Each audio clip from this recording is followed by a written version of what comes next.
आज बाबा के 10/7/25 10 जुलाई 25 बाबा की मधुर वाणी।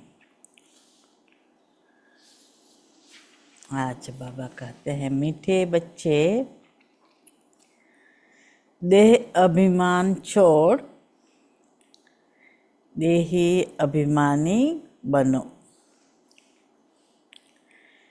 देही अभिमानियों को ही ईश्वरीय संप्रदाय कहा जाता है।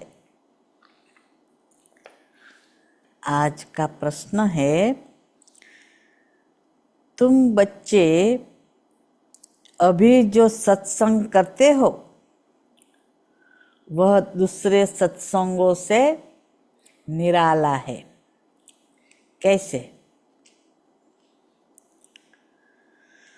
दूसरे सत्संगों से यह सत्संग निराला है। कैसे? बाबा बताते हैं, यही एक सत्संग है जिसमें तुम आत्मा और परमात्मा का ज्ञान सुनते हो। यहाँ पढ़ाई होती है, एम ऑब्जेक्ट भी सामने है। दूसरे सत्संगों में न पढ़ाई होती न कोई एम ऑब्जेक्ट है। ओम शांति। रूहानी बच्चों प्रति रूहानी बाप समझा रहे हैं, रूहानी बच्चे सुन रहे हैं। पहले पहले बाप समझाते हैं, जब भी बैठो तो अपने को आत्मा समझकर बैठो, देह न समझो। देह अभिमानी को आसुरी संप्रदाय कहा जाता है। देही अभिमानियों को ईश्वरीय संप्रदाय कहा जाता है। ईश्वर को देह है नहीं, वह सदैव आत्मा अभिमानी है। वह है सुप्रीम आत्मा, सभी आत्माओं का बाप। परम अर्थात ऊंचे ते ऊंच। मनुष्य जब ऊंचे ते ऊंचा भगवान कहते हैं तो बुद्धि में आता है वह निराकार लिंग रूप है। निराकार लिंग की पूजा भी होती है। वह है परमात्मा, यानी कि सभी आत्माओं से उच्च है। वह भी आत्मा, परंतु उच्च आत्मा। वह जन्म मरण में नहीं आते हैं, बाकी सब पुनर्जन्म लेते हैं और सभी है रचना। रचयिता तो एक ही बाप है। ब्रह्मा विष्णु शंकर भी रचना है। मनुष्य सृष्टि भी सारी है रचना। रचता को बाप कहा जाता है। पुरुष को भी रचता कहा जाता है। स्त्री को एडॉप्ट करते हैं, फिर उनसे क्रिएट करते हैं, पालना करते हैं, बस विनाश नहीं करते हैं। और जो धर्मस्थापक होते हैं वह भी क्रिएट करते हैं, फिर उनकी पालना करते हैं। विनाश कोई भी नहीं करते। बेहद का बाप, जिसको परम आत्मा कहा जाता है, जैसे आत्मा का रूप बिंदी है, वैसे ही परम पिता परमात्मा का रूप भी बिंदी है। बाकी इतना बड़ा लिंग जो बनाते हैं वह सब भक्ति मार्ग में पूजा के कारण बिंदी की पूजा कैसे हो सकती? भारत में रुद्र यज्ञ रचते हैं तो मिट्टी का शिवलिंग और शालिग्राम बनाकर फिर उनकी पूजा करते हैं। उनको रुद्र यज्ञ कहा जाता है। वास्तव में असली नाम है, रुद्र यज्ञ का असली नाम राजस्व अश्वमेध अविनाशी रुद्र गीता ज्ञान यज्ञ, जो शास्त्रों में भी लिखा हुआ है। अब बाप बच्चों को कहते हैं, अपने को आत्मा समझो और जो भी सत्संग है उसमें आत्मा या परमात्मा का ज्ञान न कोई में है, न दे सकते हैं। वहाँ तो कोई एम ऑब्जेक्ट होती नहीं। तुम बच्चे तो अभी पढ़ाई पढ़ रहे हो। तुम जानते हो आत्मा शरीर में प्रवेश करती है। आत्मा अविनाशी है, शरीर विनाशी है। शरीर द्वारा पाठ बजाती है। आत्मा तो अशरीरी है ना। कहते भी है, नंगे आए हैं नंगे जाना है। शरीर धारण किया फिर शरीर छोड़कर नंगे जाना है। तो यह बाप तुम बच्चों को ही बैठ समझाते हैं। यह भी बच्चे जानते हैं। भारत में सतयुग था तो देवी देवताओं का राज्य था, एक ही धर्म था। यह जो भारतवासी नहीं जानते हैं। बाप को जिसने नहीं जाना उसने कुछ नहीं जाना। प्राचीन ऋषि मुनि भी कहते थे, हम रचता और रचना को नहीं जानते हैं।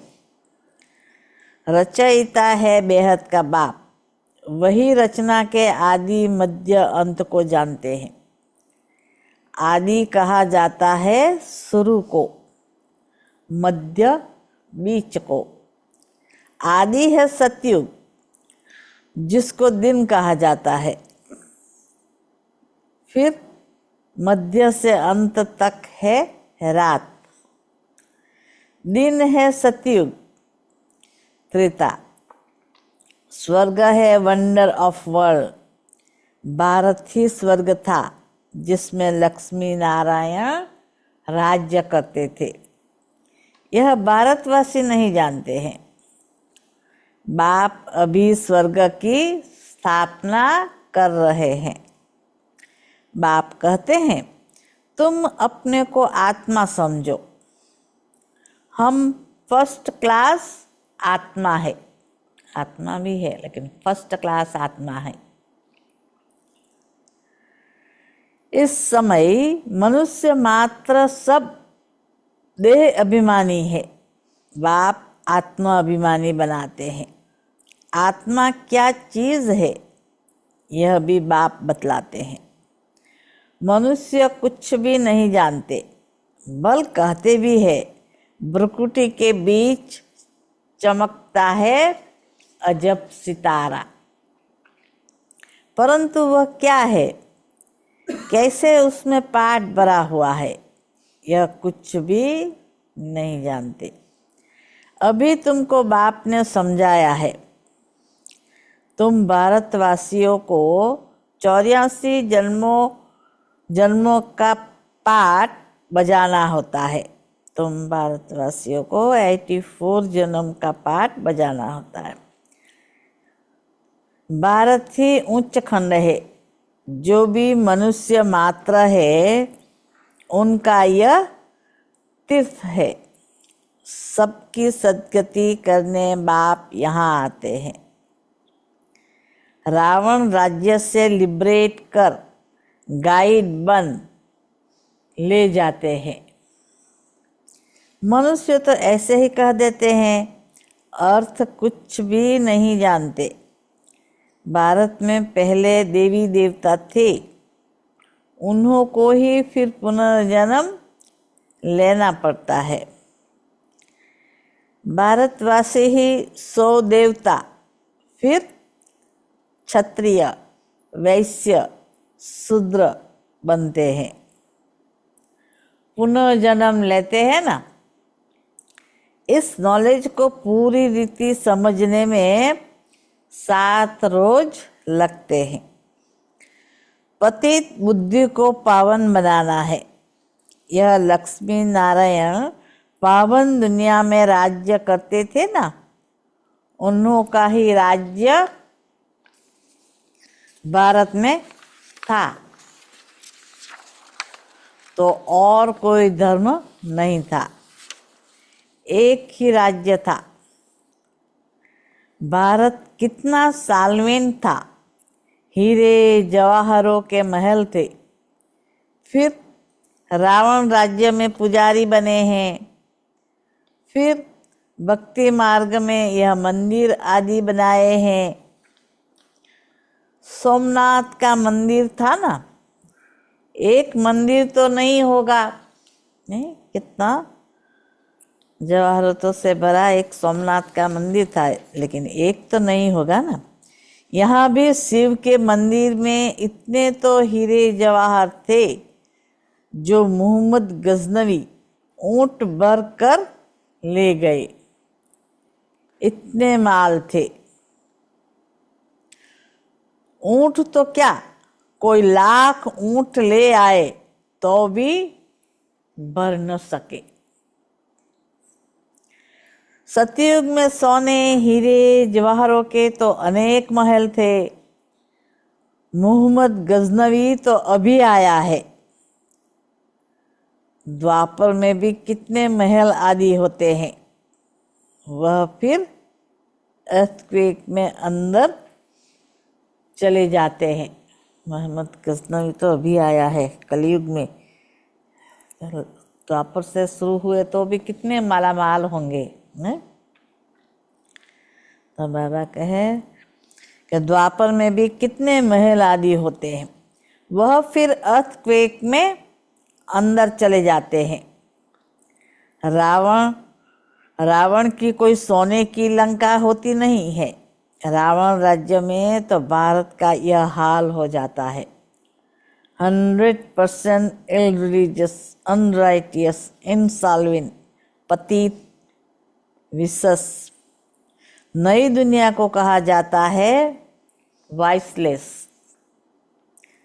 भारत शिवालय था जिसको वंडर ऑफ वर्ल्ड कहा जाता है। बहुत थोड़े मनुष्य थे, अभी तो करोड़ों मनुष्य है। विचार करना चाहिए ना। अभी तुम बच्चों के लिए यह पुरुषोत्तम संगम युग है, जबकि बाप तुमको पुरुषोत्तम पारस बुद्धि बना रहे हैं। बाप मनुष्य से देवता बनने की तुम्हें सुमत देते हैं। बाप की मत के लिए ही गाया जाता है, तुम्हारी गतमत न्यारी। इसका भी अर्थ कोई नहीं जानते। बाप समझाते हैं, मैं ऐसी श्रेष्ठ मत देता हूँ जो तुम देवता बन जाते हो। अब कलयुग पूरा होता है, पुरानी दुनिया का विनाश सामने खड़ा है। मनुष्य बिल्कुल ही घोर अंधेरे में है। कुंभकर्ण की नींद में सोए पड़े हैं, क्योंकि कहते हैं शास्त्रों में लिखा है कलयुग तो अभी बच्चा है। 40,000 वर्ष पड़े हैं। 84 लाख योनियां समझने के कारण कल्प की आयु भी लंबी चौड़ी कर दी है। वास्तव में 5,000 वर्ष बाप समझाते हैं, तुम 84 जन्म लेते हो, न कि 84 लाख। बेहद का बाप तो इन सभी शास्त्रों आदि को जानते हैं। तब तक कहते हैं यह सब है भक्ति मार्ग के, जो आधा कल्प चलते हैं। इससे कोई मुझे नहीं मिलते। यह भी विचार करने की बात है। अगर कल्प की आयु लाखों वर्ष दे, फिर तो बहुत संख्या बहुत होनी चाहिए, क्योंकि क्रिश्चियन की संख्या 2000 वर्ष में इतनी हुई है। तो भारत का असूल धर्म देवी देवता धर्म है, वह चला आना चाहिए। परंतु आदि सनातन देवी देवता धर्म को भूल जाने के कारण कह देते हमारा हिंदू धर्म है। हिंदू धर्म तो होता ही नहीं। भारत कितना ऊंच था। आदि सनातन देवी देवता धर्म था तो विष्णुपुरी थी, अब है रावणपुरी। वही देवी देवताएं 84 जन्म के बाद क्या बन गए हैं? देवताओं को वॉइसलेस समझ, अपने को विशेष समझ उन्हों की पूजा करते हैं। सतयुग में भारत वॉइसलेस था, नई दुनिया थी, जिसको नया भारत कहते हैं। यह है पुराना भारत। नया भारत क्या था? पुराना भारत क्या है? नई दुनिया में भारत ही नया था, अब पुरानी दुनिया में भारत भी पुराना है। क्या गति हो गई है। भारत ही स्वर्ग था, अभी नरक है। भारत मोस्ट सॉल्वेंट था, भारत ही मोस्ट इंसॉल्वेंट है। सबसे भीख मांग रहे हैं, प्रजा से भी भीख मांगते हैं। यह तो समझ की बात है ना। आज के देह अभिमानी मनुष्यों को थोड़ा पैसा मिला तो समझते हैं हम तो स्वर्ग में बैठे हैं। सुखधाम स्वर्ग को बिल्कुल जानते नहीं, क्योंकि पत्थर बुद्धि है। अब उन्हें पारस बुद्धि बनाने के लिए 7 रोज की भट्ठी में बिठाओ, क्योंकि पतित है ना। पतित को यहाँ तो बिठा नहीं सकते, तो यहाँ पावन ही रह सकते हैं। पतित को अलाउ नहीं कर सकते। तुम अभी पुरुषोत्तम संगम युग पर बैठे हो। जानते हो बाबा हमको ऐसा पुरुषोत्तम बनाते हैं। यह सच्ची सत्यनारायण की कथा है। सत्य बाप तुमको नर से नारायण बनने का राजयोग सिखला रहे हैं। ज्ञान सिर्फ एक बाप के पास है, जिसको ज्ञान का सागर कहा जाता है। शांति का सागर, पवित्रता का सागर, यह उस एक की ही महिमा है। दूसरे कोई की महिमा हो नहीं सकती। देवताओं की महिमा अलग है, परम पिता परमात्मा शिव की महिमा अलग है, वह बाप है। श्री कृष्ण है देवता, सूर्यवंशी, सो चंद्रवंशी, सो वैश्यवंशी। तो मनुष्य हम सो का अर्थ भी समझते नहीं। हम आत्मा सो परमात्मा कह देते हैं। कितना रॉन्ग है। हम आत्मा सो परमात्मा कह देते हैं तो ये रॉन्ग हो जाता है। अभी तुम समझाते हो कि भारत की चढ़ती कला और उतरती कला कैसे होती है। तो यह है ज्ञान। वह सब है भक्ति। सतयुग में सब पावन थे। राजा रानी का राज्य चलता था। वहाँ वजीर भी नहीं होता है, क्योंकि राजा रानी खुद ही मालिक है। बाप से वर्षा लिया हुआ है, उनमें अक्ल है। लक्ष्मी नारायण को कोई के राय लेने की दरकार नहीं है। वहाँ वजीर होते नहीं। भारत जैसा पवित्र देश कोई था नहीं। महान पवित्र देश था, नाम ही था स्वर्ग। अभी है नर्क, नर्क से फिर स्वर्ग बाप ही बनाएगा। अच्छा, मीठे मीठे सिखिल दे बच्चों प्रति माता पिता बाप दादा का याद प्यार और गुड मॉर्निंग।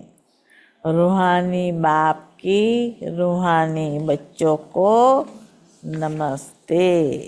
रूहानी बच्चों की रूहानी बाप दादा को नमस्ते। आज की धारणा के लिए मुख्य सार। पहली पॉइंट, एक बाप की सुमत पर चलकर मनुष्य से देवता बनना है। एक बाप की सुमत पर चलकर मनुष्य से देवता बनना है। इस सुहावने संगम पर स्वयं को पुरुषोत्तम पारस बुद्धि बनाना है। दूसरी पॉइंट, 7 रोज की भट्ठी में बैठ पतित बुद्धि को पावन बुद्धि बनाना है।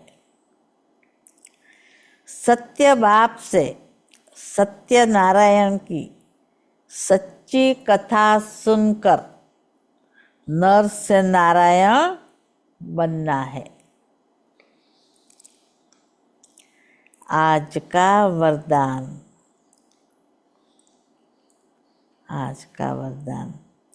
हर खजाने को बाप के डायरेक्शन प्रमाण कार्य में लगाने वाले ऑनेस्ट व ईमानदार भव। बाबा कहते हैं, बाबा का वरदान, हर खजाने को बाप के डायरेक्शन प्रमाण कार्य में लगाने वाले ऑनेस्ट व ईमानदार भव।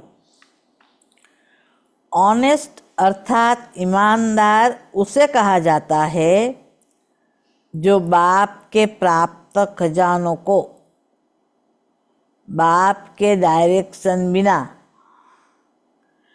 किसी भी कार्य में नहीं लगाए।